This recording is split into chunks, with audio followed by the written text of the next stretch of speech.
Hace apenas unos días se presentaba el proyecto Acueducto Mutante y uno de los partícipes que van a favorecer a que se lleve a cabo este proyecto es nuestro invitado de hoy, Fermín Blanco. Bienvenido, muchas gracias por atendernos. Gracias a vosotros por invitarnos. ¿En qué consiste este proyecto de Acueducto Mutante?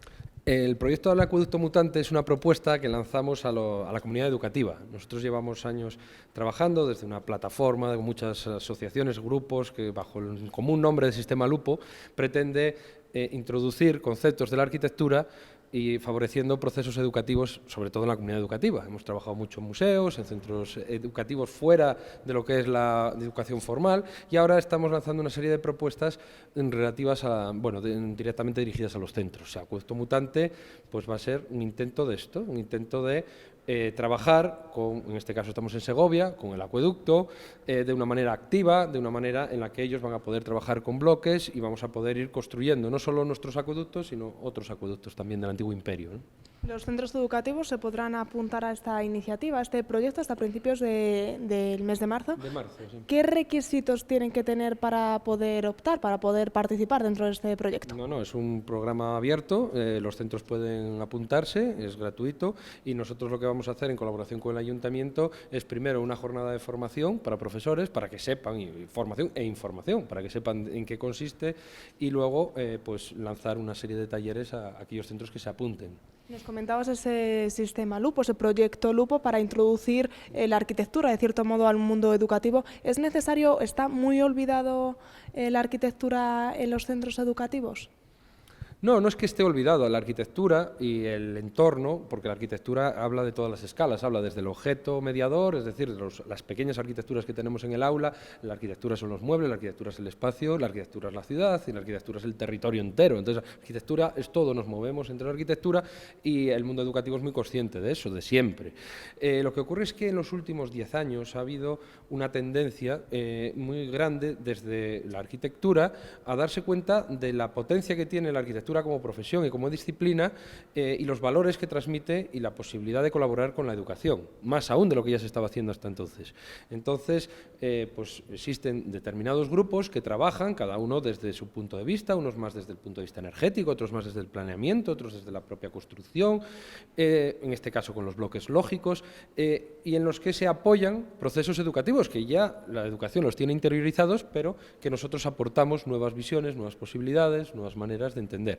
En este caso, ya veis que estamos rodeados aquí de bloques de construcción. Con estas piececitas. Con estas piezas, que en el fondo es algo tan tradicional, que ya viene desde el 19, de los bloques lógicos, de los juguetes educativos y constructivos que vienen del 19, de pedagogías que muchas de ellas fueron innovadoras en su momento y que aún a día de hoy tienen mucho que aportar dentro de lo que se denomina la innovación educativa. Nosotros, al cambiarles la escala y hacerlos más grandes, lo que introducimos es un aspecto que nos interesa mucho, que es el trabajo en equipo, la colaboración, cómo poder construir estructuras lo suficientemente grandes y complejas como para que rompamos esa lógica del juguete doméstico individual. Nosotros proponemos una serie de retos en los cuales un niño solo no podría hacerlo, directamente porque no puede físicamente o porque hay una serie de elementos de equilibrio, de estabilidad, que requiere la colaboración con un segundo, incluso con un tercero. Entonces, los retos van generando unas repeticiones de tal manera que se crean grupos, subgrupos de trabajo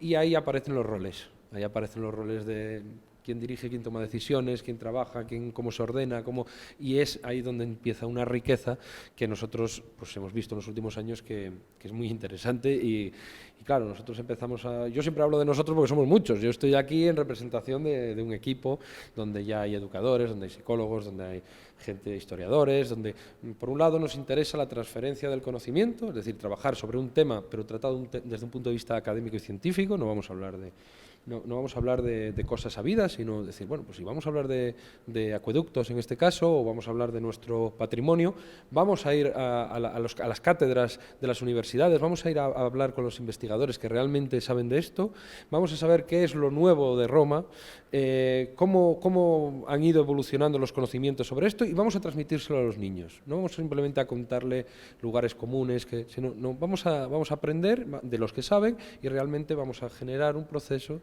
de conocimiento a través de esto.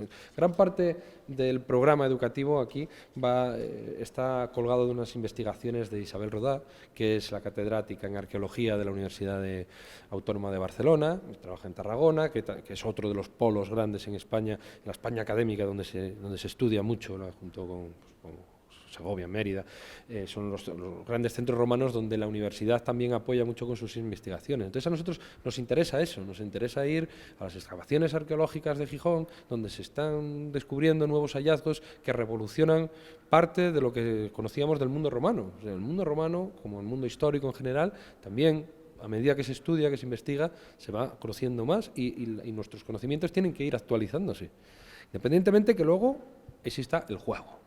Bueno, evidentemente todo esto es un ambiente lúdico, es un ambiente de juego donde los niños en grupos vamos a intentar que aprendan jugando, ¿no? Eso es eso que se dice mucho, es muy manido, es muy tal, pero es cierto. Es decir, tú cuando estás motivado, cuando estás en un ambiente lúdico, pues eres más permeable a ciertos conocimientos, a ciertas cosas o a la fijación de ciertos conceptos. Por ejemplo, nuestras actividades en el mundo por ejemplo, de la arquitectura tradicional, medieval, han sido estudiadas por la Universidad de Santiago de Compostela como ejemplo de buenas prácticas y lo han evaluado sin saber nosotros nada, independientemente de nuestras didácticas y tal. Un equipo de investigadores han entrado en un museo, han puesto una serie de colegios a funcionar con ello, les han hecho unos exámenes previos y unos exámenes posteriores, unos test simplemente para fijar los conceptos o evaluar los conceptos que habían fijado y aceptaron esa realidad. Es decir, claro, es que una serie de conceptos como la cantería, como los diferentes oficios que intervienen, los diferentes materiales que intervienen en la arquitectura, la relación del monumento con su espacio público, todas esas cosas que nosotros ya lo hemos hecho en otras ocasiones, cuando metes un concepto de juego y de taller activo como este, las respuestas han sido mucho más positivas. Es decir, está científicamente comprobado, no es que sea un tema de decir, mira qué bien estos críos que van a jugar con bloques como los de... Bueno, nosotros nos gusta trabajar de una manera científica, ¿no? Un juego, como decías, con un fin lúdico, sí, que va a rodar, va a estar conformado por estas piezas. ¿Cuántas piezas son? ¿De qué material están hechos? ¿Y por qué este material? Vale, bueno, nosotros en su momento realizamos un proceso de patente y dijimos, bueno, vamos a hacer una especie de juego de construcción, que es lo que estáis viendo, que solo contenga un número limitado de piezas. Y era importante acotar en ese sentido las geometrías. Decidimos que iban a ser 7 geometrías y que a partir de 7 geometrías, 4 de ellas son de rectangulares. Tú tienes la pieza unidad, que es la madre de todo el sistema, y yo tengo la pieza L, por ejemplo, luego está la pieza U, la pieza I, la C, unas son de geometrías curvas. Entonces, siempre a partir de esas 7 primeras piezas se van variando los retos, se van variando la manera de acoplarlas y lo que es un acueducto se transforma en... Lo que es el acueducto de Segovia se va a ir transformando en el acueducto de Mérida o el de Roma o cualquiera de los del Antiguo Imperio, que ese es nuestro otro objetivo. Pero también nos interesa hablar de los materiales y de las formas como se fabrican. Incluso nos interesa animar al propio participante, en este caso los niños, a que fabriquen sus propias piezas. Es decir, todo esto tiene un código abierto para que los centros puedan autofabricarse, en el mejor de los casos, las 7 geometrías. Son geometrías relativamente fáciles, que algunas de ellas, como estas, están hechas con unas espumas de PS, por un tema de que es un material inocuo, de que tiene que cumplir con todos los marcados CE, los ensayos de laboratorio que nos permiten utilizar este material en un ámbito educativo, que se pueda comer, que no, bueno, es inocuo, por eso esto es un material muy utilizado, por ejemplo, en la alimentación, y además es ligero, lo cual nos permite hacer grandes construcciones. Estos que tenemos aquí detrás son de madera. Entonces, bueno, de hecho aquí estamos en medio de una exposición realizada por estudiantes de otro nivel, que son estudiantes de universidad, que participan en unos talleres vinculados a la construcción, donde se habla del material, en este caso la madera, en todo su rango, es decir, cómo se fabrica, de dónde procede, qué industria se mueve alrededor de la madera. Pero también los tenemos de PLA, impresión 3D, que es otra técnica que ahora mismo está entrando lentamente en los colegios y que se está utilizando a través de los movimientos makers como proceso de creación, cómo tú, a partir de la creación de tu propio juguete, también estás aprendiendo muchas cosas, muchas técnicas, y hay algunos que son de adobe y otros que son los más simpáticos, son alimentarios, es decir, por moldeo, fabrican sus lupus de chocolate o de hielo y hacen construcciones y hacen... O sea, es un proyecto ambicioso, amplio, constante crecimiento, donde lo material y el material tienen mucha importancia.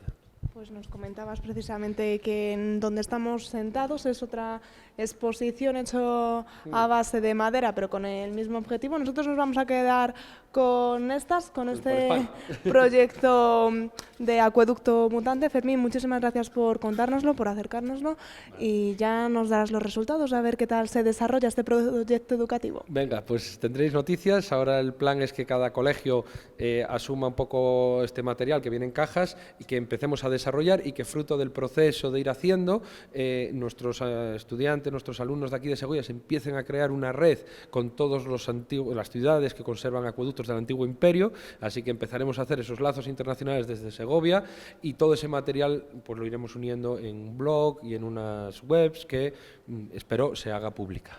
Pues nosotros nos despedimos con estas piezas y con esos lazos internacionales que vamos a intentar trazar. Venga.